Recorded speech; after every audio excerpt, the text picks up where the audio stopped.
Hello, St. Louis, and welcome to OnSTL.com. Today's segment is sponsored by Abusi Michele Insurance, continuously working to provide the individual coverage you require. Joy, what are you doing? They also handle commercial, life, and health insurance. Contact Tina Michele. She's wonderful. At area code 314-832-6667. Sorry if I talked over the important phone That's number. okay, but you're just all excited because John Clapton is here. I am. John, welcome I get to meet him Hello, in St. Louis. person. Thank I you. just Thanks for having didn't me. see you. I saw you on the internet a whole bunch. And you drive that ice cream truck around. And well, it's at Trike, actually. It's and then people may recognize him from that in Soulard, Tower Grove, I believe. Yes. Downtown. You're quite It's the around. entrepreneurial guy. I know we're going to hear to talk about the Chinwag, Chinwag, but how long have you been driving that thing? It's been about 3 years now. So Really? Yeah, it's going into the fourth year. So Yeah, and I'll just say, and I know you'll cut it out, that they had a business down in Venice Beach in California, and they were making $300,000 a year just selling Dove ice cream pops in the summer on the beach. Yeah. So, Well, that's Venice. yeah. But now Chinwag, is this a spin-off of the Moth Up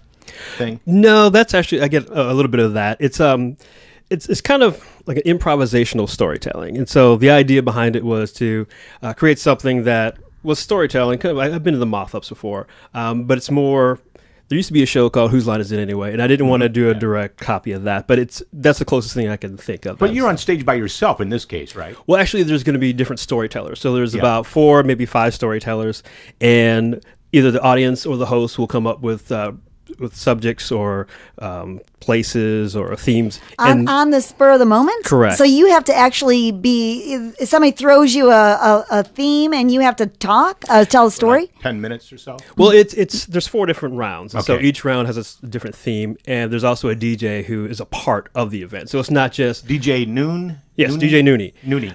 So the first round is like your typical Chinwag, and it's 2 minutes. Nooney. And so... It's like 90. Yeah. DJ 90's next. But this whole thing is so cool. I've been having a DJ Yeah. and food Yeah, and okay. drinks. Oh, yes. That's all fabulous. Where is it? Is it the same place all the time? or- No, it's the first time the inaugural event's going to be at Lab 1500 down in Washington. And then the idea is to do different places every time. So to keep it interesting and fresh and have also new storytellers every time. So it won't be the same thing. Also, the rounds won't be the same as well. So everything about it is going to be constantly changing. So Are wait you a like minute, the referee and MC also? I'm just putting it all together. Okay. I have someone who's going to be hosting. DJ Nooney is going to be involved in it too. So it's going to be very interactive and hopefully morph into something bigger than what it is. So here's my big question. Is it something, are there any rules, like when you tell the story, is it a real, true story, or can you just make it up off the top of your head? Well, you make it up off the top of your head, but there are certain rules. So the first round has a theme, and that's just the 2 minutes you go and you grab your topic and you go. The second storyteller can tap in, and then basically in this 2 minutes you have to have a full, concise story. Oh, no. Okay, The calls are but coming unlike in. Moth Up, you have to tell the truth. Right, Oh, exactly. Yeah, what is it with your phone? Don't you? I'm so How many times have you done this, Joy? I know. I just Unbelievable. people keep. Okay, but anyway, Lab 1500 is on 1500 Washington Avenue, downtown. It doors open at 6:30, I believe. Show starts, at 7? 7, yes. It's free to get in. And that's this Friday, October 4th. That is this Friday, yes. Okay, now let's talk about Frostbite Gourmet Ice Cream. Sure. real quick. Let's do a Yay, plug for that. yes. This So is a how cool did new that thing all in St. Louis. start? Did you make an ice cream out of your house, or what happened? Well, when I was a kid, my dad used to make ice cream on the back porch, and he had one of those old-fashioned wooden churns. And, Sure. and so years ago, I kind of had that craving for ice cream, and I can't really do dairy.